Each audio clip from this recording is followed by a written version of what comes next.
Hi, my name is Lisa Lee, and I'm excited to be applying for as a speaker for Ignite Lincoln in 2025.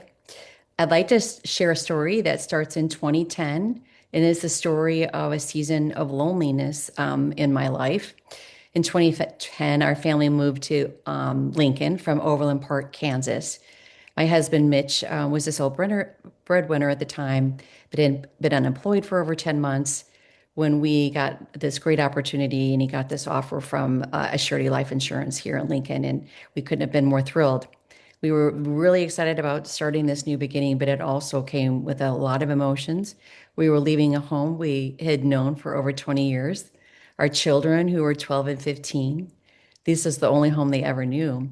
So we were nervous.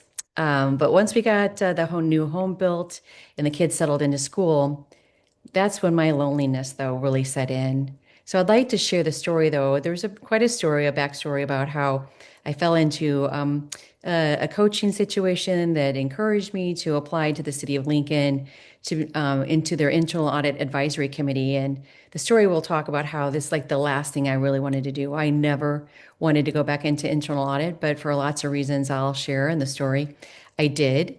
And then, of course, it takes a twist at this point because, of course, I don't end up in that committee. I end up in the mayor's committee for international friendship. And as they say, that is the rest is history. So um, I would like to share my journey with this amazing experience with international visitors, welcoming them here to our home heartland here in Lincoln in my life. But the story is bigger than that, to tell you the truth, because even once I started that work in 2011 through 2013, I continued actually to be lonely. These folks that we were welcoming to the Lincoln, were only here for a few days and then they'd leave again. So I was still working out of my home. Um, my children started leaving for college. My parents started dying. They lived in Lincoln, or I mean, in Illinois, but they started like a 5-year journey of dying, which was really challenging, of course. So I'd like to share how a lot of my life circumstances continued to challenge me and weigh on my loneliness and my sadness. So I did do a few things during this time, I think, which was good. I joined Leadership Lincoln for a year. Um, I started visiting Rotary because of my friendships that I made in Leadership Lincoln, but I hesitated to join.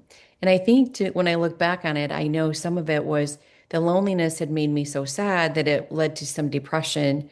And I think I was just stuck. In fact, in 2016, I found myself crying most mornings. Like after Mitch would leave for work, the sadness would build up again. I would cry. Of course, the cry kind of made me feel better.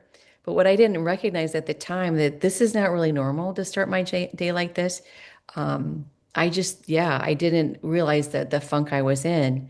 So part of the other story is how people come in your life. And I had this wonderful primary doctor. I still have Dr. Church.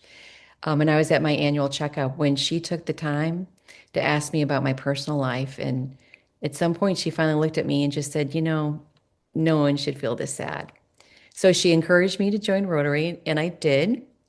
And also, it was on the same time that I convinced the board of Global Ties Nebraska to move into an office space at the Foundry. So obviously, these two things were the biggest game changers for me. My closest friendships now are because of these two organizations.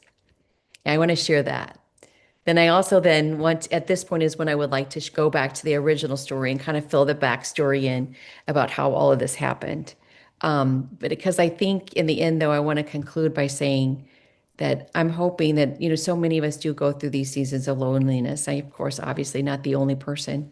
And some people are maybe still going through that season, but I want to share my story, how, we all have that inner voice that amplifies and makes us feel more insecure. It plays off our natural doubts and insecurities. But we also have that voice that if we stop to listen to it and we stop to recognize the people that have come into our life to help us get through this time, that voice reminds us that we really do have something to offer. And it will hopefully, this story will help people to feel more comfortable to step out of their own comfort zone and share their gifts because we just might stumble into belonging And so that's what I would like to share. So thank you for considering me as a speaker for Ignite Lincoln. Thank you.